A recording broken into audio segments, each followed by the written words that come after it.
Have you ever really stopped to wonder what's actually happening inside the brain when someone is depressed?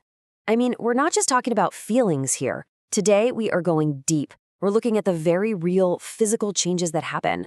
And honestly, what we're about to uncover might just change everything you thought you knew. So, let's start with a really big question, a powerful one. What if everything you think you know about depression is wrong? For so long, it's been painted as this lack of willpower or something you should just be able to snap out of. But the science? Oh, the science tells a radically different story. Depression isn't a character flaw. It is a measurable biological illness.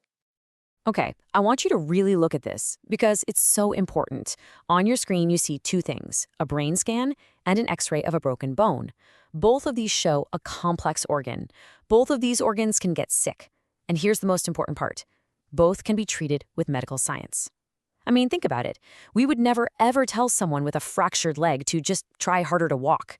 So why on earth would we view an illness of the brain any differently? To really get this, we have to zoom in and look at the brain's incredible chemical messaging system. What you're seeing here is a little animation of neurotransmitters, things like serotonin doing their job. We're going to break down exactly what's happening here, and we're also going to find out why modern treatment is so much more sophisticated than just one little pill for one chemical. You're going to want to stick around because the real answer is absolutely fascinating. So what is the real difference between clinical depression and just, feeling down? We all have bad days, right? Our moods are supposed to go up and down. But a major depressive episode, well, that's a different beast entirely. Imagine your mind is this amazing, high-end radio, but instead of clear music, all you can get is this persistent, draining, awful static. And it's there day in and day out. You can't change the station and you can't turn it off. That's what it can feel like.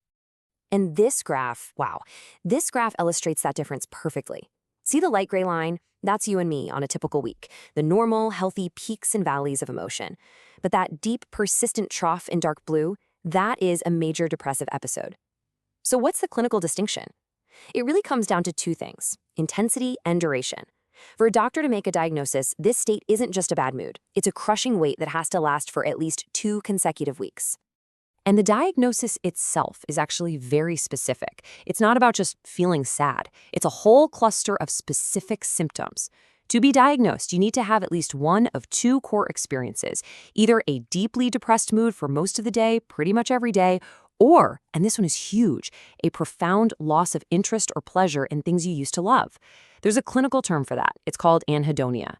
On top of one of those, you'd also need several other symptoms like huge changes in sleep or appetite, a constant draining lack of energy, or overwhelming feelings of worthlessness.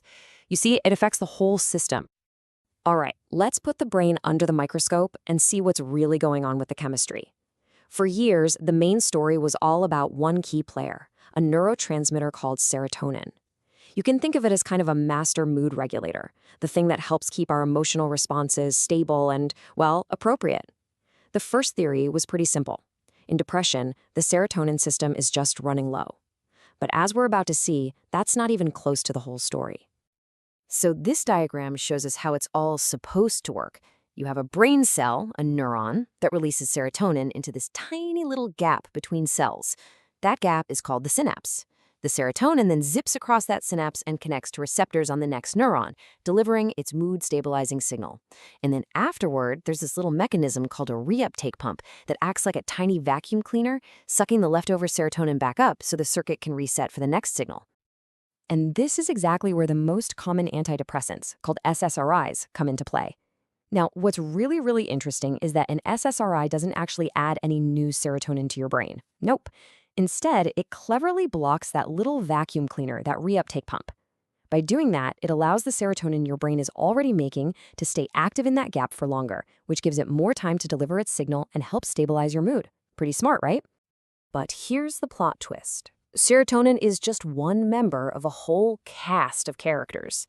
As you can see here, there are other crucial players, like dopamine. You can think of that as the engine of motivation and pleasure, and norepinephrine, which is kind of like the accelerator for energy and focus. For a lot of people who are suffering from depression, the issue isn't a lack of serotonin at all.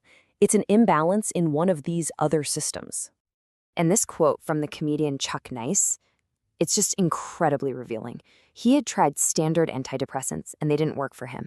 Then he was prescribed a medication that targets dopamine, and his feeling of faking it through life, wow, that perfectly captures that sense of anhedonia, that inability to feel pleasure that's linked to a dopamine deficit. His story is just such a powerful reminder that depression isn't one single thing. It's a spectrum, and finding the right treatment is all about finding the right biological target for that person. So this, of course, leads to the million-dollar question. Why do some people experience depression, while others, who might be facing very similar challenges in life, do not? Well, the answer seems to be this really complex dance between our biology and our biography, between our genes and our life experiences. Scientists have a great way of explaining this. They call it the stress diathesis model, and this scale you see visualizes it perfectly. Okay, so on one side of the scale, you have diathesis. That's just a sciencey word for your biological predisposition.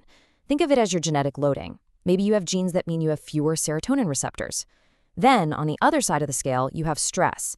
These are the environmental triggers from your life, like a major loss or a long period of hardship. So here's the crucial point. It's almost never just one or the other. It's the interaction between the two that matters. Someone could have a high genetic predisposition, but live their whole life totally fine until one major stressful event comes along and just tips that scale. On the flip side, someone with very low genetic vulnerability might go through tremendous stress and never develop depression. It's a beautiful model because it really explains why our responses to life's challenges are so incredibly different.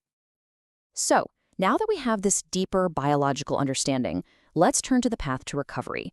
Because the truly great news here is that modern treatments are more targeted and more effective than ever before. It's not about finding one single magic bullet, but about using a smart, combined strategy. As these interlocking gears show so well, the gold standard for treatment today is often a combination of medication and psychotherapy. Think of it like this. Medication can help correct the underlying neurochemistry, right? It gives you a stable foundation to stand on. It's like tuning the hardware of a computer. Then, therapy helps you rebuild your cognitive software. It helps you challenge those negative thought patterns and develop new coping skills. And together, they're so much more powerful than either one is on its own.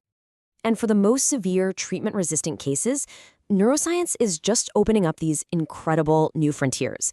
This is an illustration of something called deep brain stimulation, or DBS, where tiny electrodes are implanted in very specific mood-regulating circuits of the brain.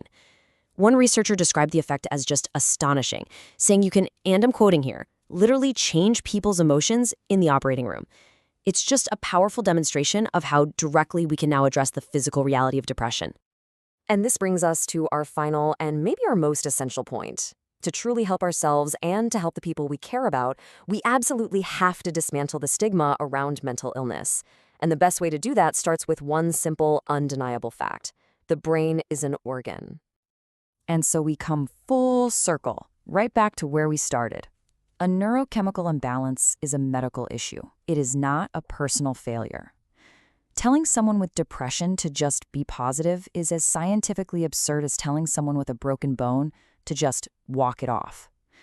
Both conditions deserve our compassion, and both deserve treatment that's based on science.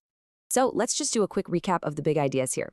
Number 1, depression is a real biological illness with very clear diagnostic criteria.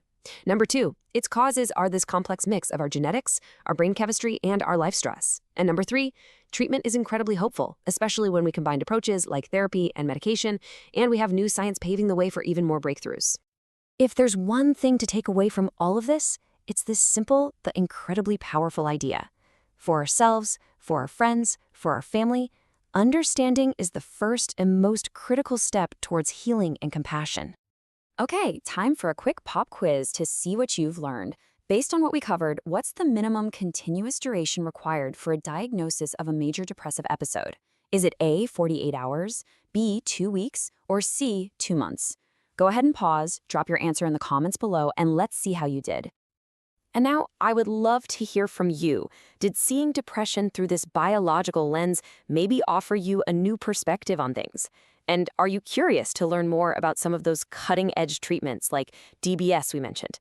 Let us know what you think in the comments. Thanks so much for diving into this with us today.